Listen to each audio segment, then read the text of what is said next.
Dans la cosmologie moderne, l'âge de l'univers n'est pas un simple chiffre posé au hasard. Il résulte de plus d'un siècle de découvertes scientifiques. Ce qui est certain et documenté, c'est que l'univers est en expansion.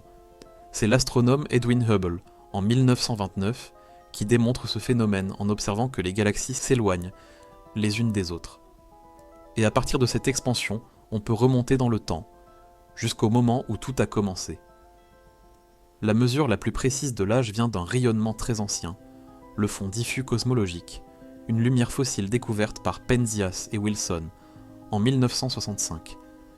C'est la toute première lumière émise lorsque l'univers est devenu transparent, environ 380 000 ans après le Big Bang.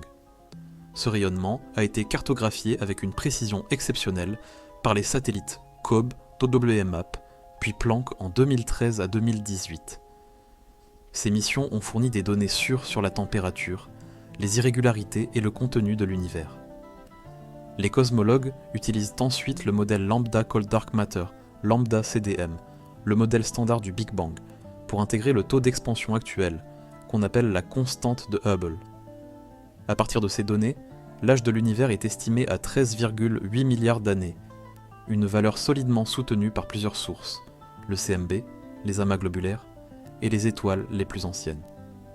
Certaines valeurs diffèrent légèrement selon les méthodes, mais elles restent toutes cohérentes, environ 13,5 à 14 milliards d'années.